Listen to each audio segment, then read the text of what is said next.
Hello guys, इस video में हम स्टैटिस्टिक्स के क्वेश्चंस पढ़ेंगे और ये क्वार्टाइल बेस्ड क्वेश्चंस हैं। एसएससी के एग्ज़ाम्स में पूछे जा रहे हैं जो लेटेस्ट पैटर्न पे। तो हम इसमें समझ लेते हैं कि ये किस तरह से बनते हैं क्वेश्चंस। पहले हम एक एग्जांपल से आपको समझाने की कोशिश करते हैं। देखिए, जैसे कि मान लीजिए ये आंकड़ा दिया हुआ है। ये तो असेंडिंग ऑर्डर में पहले से सजाया हुआ है। अगर असेंडिंग में नहीं रहता तो हम पहले असेंडिंग ऑर्डर में सजाएंगे, जिस तरह से मीडियन को फाइंड आउट करते हैं असेंडिंग में सजाकर। तो इसमें देखिए मीडियन क्या आएगा, 20 आएगा मीडियन, ठीक है। और क्वार्टाइल का मतलब है कि 4 भाग में पहले हम इसे बांटेंगे, ठीक है। 4 भाग में अगर हम बांटेंगे तो 4 भाग करने के लिए कितना कट लगाना होगा, 3 कट लगाना होगा। तो 1 कट हम बीच में लगाएंगे और बाकी 2 कट यहाँ लगा, ठीक है। तो इस तरह से ये 4 भाग में डिवाइड हो गया। मैं आपको समझाने के लिए बता रही हूँ ये। तो इसमें जो ये 15 है ये Q1 है, ये 20 जो है ये Q2 है, और ये जो 25 है ये Q3 है, ठीक है। तो ये तो छोटा सा डेटा है जिससे इसमें कितना है, 7 टर्म्स है, नंबर ऑफ टर्म्स।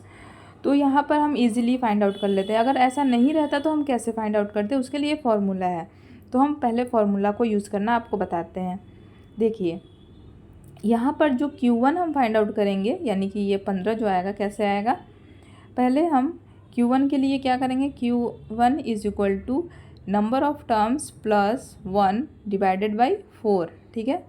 तो ये कितना आ जाएगा, नंबर ऑफ टर्म्स कितने हैं, 7 है, तो 7 + 1 8 बाई 4, यानी कि सेकेंड टर्म आया। तो सेकेंड टर्म कौन सा है, 15 है, तो ये Q1 हो गया, ठीक है, Q1। अब जो Q3 आएगा वो इस टर्म के 3 गुने पे आएगा, यानी कि 6th टर्म पे आएगा। लेकिन अगर हमें फाइंड आउट करना है तो हम कैसे करेंगे, Q3 is equal to 3 into n+1 by 4। आखिर वही बात हो रहा है, 3 इंटू n+1 कितना आया था, n+1 बाई 4 2 आया था, यहाँ पर 2, तो ये 6 आया। तो 6 टर्म कौन सा है, first, second, third, fourth, fifth, sixth. तो 25 6th टर्म आया और ये Q3 होगा, ठीक है। हमने पहले भी देखा था कि ये Q3 आ रहा था 25 और Q1 आ रहा था 15, और जो Q2 होगा वही क्या होगा, मीडियन होगा, ठीक है, Q2। लेकिन हमें अभी मीडियन की ज़रूरत नहीं है, अभी हम क्वार्टाइल बेस्ड क्वेश्चन पढ़ रहे हैं।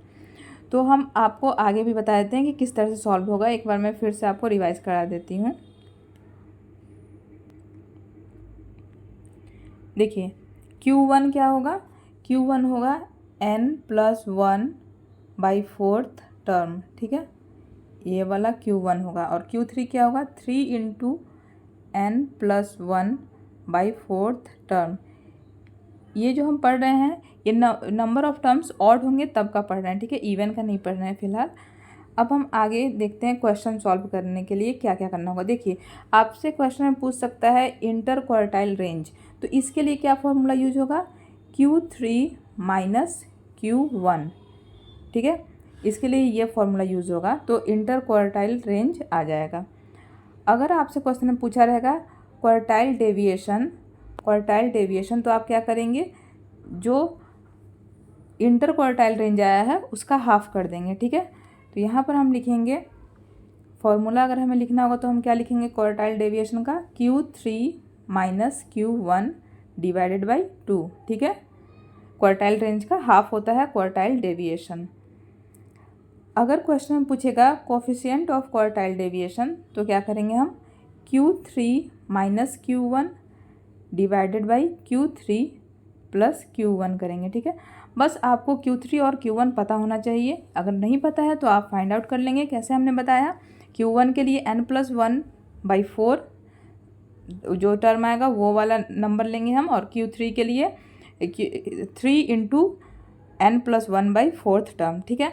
तो उससे Q3 आ जाएगा, या फिर हम Q1 भी निकाल लेंगे तो उसका 3 गुना करके भी Q3 फाइंड आउट कर सकते हैं। अब हम क्वेश्चन देख लेते हैं। ये जो क्वेश्चन है ये इंटर क्वार्टाइल रेंज का क्वेश्चन है, ठीक है। तो अभी हम उसका क्वेश्चन पढ़ेंगे। तो यहाँ पर क्वेश्चन में क्या बोल रहा है, इंटर क्वार्टाइल रेंज क्या है। तो इंटर क्वार्टाइल रेंज मैंने आपको बताया था Q3 माइनस Q1 होता है इंटर क्वार्टाइल रेंज। तो इसका करेक्ट आंसर है ऑप्शन ए। नेक्स्ट क्वेश्चन है, यदि Q1 10 है और Q3 20 है तो इंटर क्वार्टाइल रेंज क्या होगा। तो इसका क्या फॉर्मूला होता है, Q3 माइनस Q1।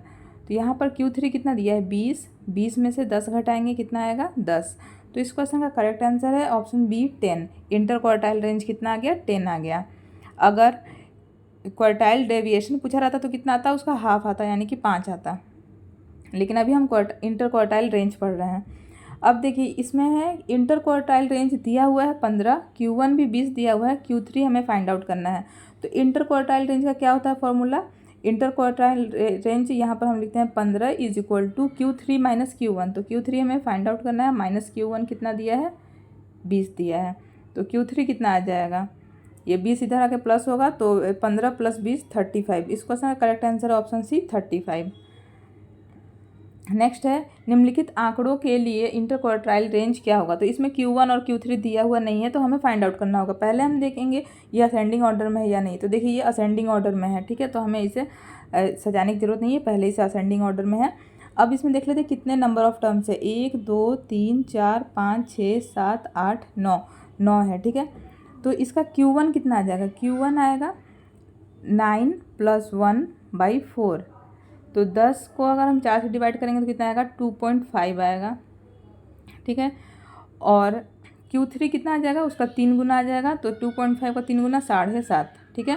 अब 2.5 टर्म आ रहा है तो हम 2.5 किसके बीच में आएगा, सेकंड और थर्ड के बीच में आएगा, ठीक है। तो इसका जो एवरेज होगा वो Q1 होगा, ठीक है, इसका एवरेज जो होगा वो Q1 होगा। और ये Q3 कितना आया 7.5 आया, तो 7.5 किस में आएगा, 7 और 8 के बीच में आएगा, तो 7 और 8 ये है, तो इसका जो एवरेज होगा वो Q3 होगा, ठीक है।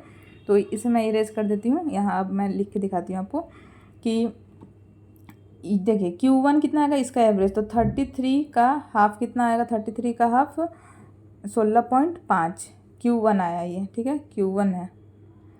Q3 कितना आ जाएगा, इसका हाफ ऐड करके हाफ करेंगे तो ये 65 का हाफ कितना होगा, 65 का हाफ होगा 32.5।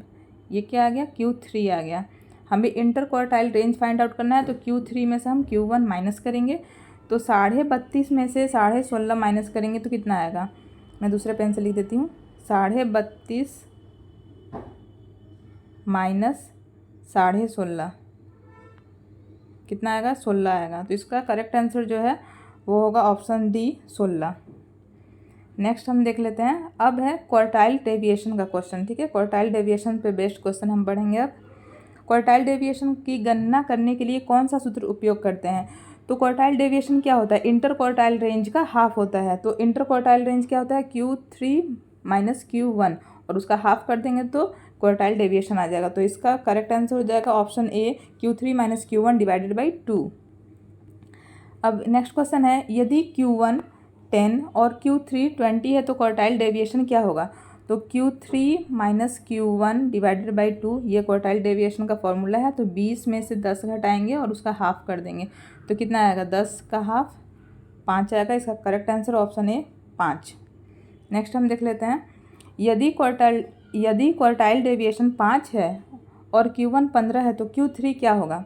तो क्वार्टाइल डेविएशन दिया हुआ है 5 और Q3 हमें फाइंड आउट करना है, तो Q3 माइनस Q1, अच्छा Q1 तो दिया हुआ है, देखिए क्वार्टाइल डेविएशन कितना है 5 है, Q3 हमें फाइंड आउट करना है, माइनस Q1 15 दिया, 15 मैंने लिख दिया, डिवाइडेड बाई 2, ठीक है। तो ये 2 इधर जाएगा तो मल्टीप्लाई हो जाएगा, तो कितना आ गया ये 10 is equal to Q3 minus 15। तो Q3 कितना आ जाएगा, 15 इधर आएगा ऐड हो जाएगा 25। इसका करेक्ट आंसर ऑप्शन बी 25। अब है कोफिशिएंट ऑफ क्वार्टाइल डेविएशन। तो चलिए हम क्वेश्चन पढ़ लेते हैं।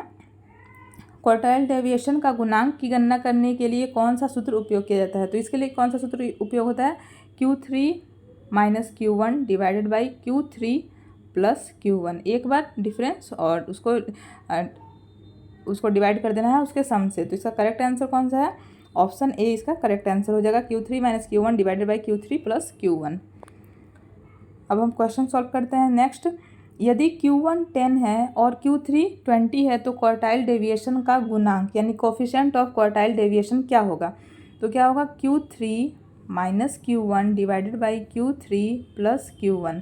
तो यहाँ पर हम वैल्यू पुट करते हैं तो कितना आ जाएगा, 20 में से 10 जाएगा 10 और यहाँ 20 में 10 ऐड कर देंगे तो 40, तो 1/4 आ रहा है। 1 मिनट गाइस। अच्छा ये 20 में 10 ऐड करेंगे तो 30 आएगा, यहाँ पर 30 होगा, ये 30 होगा। इसे हम काटेंगे तो 1 को 3 से डिवाइड करेंगे कितना आएगा, 0.33 आएगा। इसको इसका करेक्ट आंसर ऑप्शन है 0.33। यदि क्वार्टाइल डेविएशन का गुणांक यानी कि कोफिशिएंट ऑफ क्वार्टाइल डेविएशन 0.4 है और Q1 15 है तो Q3 क्या होगा। तो यहाँ पर हम वैल्यू पुट करते हैं। देखिए क्वार्टाइल डेविएशन का गुणांक दिया है 0.4, Q3 हमें फाइंड आउट करना है, माइनस Q1 कितना है 15, यहाँ मैंने 15 लिख दिया। फिर से यहाँ पर Q3 प्लस 15, ठीक है। अब हम इसे आगे सॉल्व करते हैं। देखिए ये वाला इधर जाएगा तो मल्टीप्लाई हो जाएगा, ठीक है। तो Q3 को हम मल्टीप्लाई करेंगे 0.4 से। चलिए Q3 को हम x मान लेते हैं यहाँ पर x, ताकि लिखने में इजी होगा। तो ये कितना हो जाएगा 0.4x प्लस 15 को 0.4 से मल्टीप्लाई करेंगे तो कितना आएगा 6 आएगा। 6 is equal to x minus 15, ठीक है। अब यहाँ पर ये 0.4x में से x माइनस हो जाएगा तो कितना आएगा 0.6x। 0.6x is equal to minus 15। अच्छा ये माइनस में आएगा क्योंकि ये तो x बड़ा है ना, माइनस 15 माइनस 6, तो 0.6 ये माइनस माइनस कट जाएगा। ये पहले तो माइनस कितना हो जाएगा -21, माइनस माइनस कट जाएगा तो -21 डिवाइडेड बाई 0.6। मैं इसे इरेज करके लिख देती हूँ, -21। अच्छा माइनस तो कट गया था ना, माइनस यहाँ से हटाना है, माइनस तो कट गया था। ये 21 डिवाइडेड बाई 0.6, एक्स का मान कितना आएगा, ये पॉइंट हटेगा तो यहाँ पर 0 लगेगा। 6 से काटेंगे, 6 3 18 और 6 5 30। इसका इसका करेक्ट आंसर है ऑप्शन सी 35। मैं एक बार आपको फिर से बता देती हूँ ये वाला, ठीक है। देखिए यहाँ पर क्वार्टाइल डेविएशन का गुणांक दिया हुआ है 0.4 इज इक्वल टू Q3 हमें फाइंड आउट करना है, -15 डिवाइडेड बाई Q3 प्लस 15, ठीक है। Q3 को हमने x मान लिया ताकि लिखने में हमें इजी हो, ठीक है। यहाँ पर हमने x मान लिया, ये इससे मल्टीप्लाई होगा तो कितना आएगा 0.4x प्लस 6, ठीक है, is equal to x minus 15। अब x में से हम 0.4 माइनस करेंगे तो आएगा 0.6x, और ये वाला 15 इस तरफ जाएगा लेफ्ट हैंड साइड तो प्लस हो जाएगा तो 21 हो जाएगा। 6 में 15 जोड़ेंगे 21, तो 0.6x इज इक्वल टू 21 आया। अब हम आगे सॉल्व करके आपको दिखाते हैं। 0.6x इज इक्वल टू 21, तो x कितना आ जाएगा 21 डिवाइडेड बाई 0.6, पॉइंट हटेगा यहाँ 0 लगेगा। 6 से काटेंगे 210 को 35 बार में कट जाएगा, तो इसका इसका करेक्ट आंसर होगा ऑप्शन सी 35, ठीक है। तो थैंक्स फॉर वॉचिंग गाइज, और अगर आपको ये वीडियो अच्छी लगी हो, हेल्पफुल लगी, तो आप इसे लाइक ज़रूर करें। आप हमारे चैनल से जुड़ें और इसे सब्सक्राइब भी करें। Thank you, thanks for watching.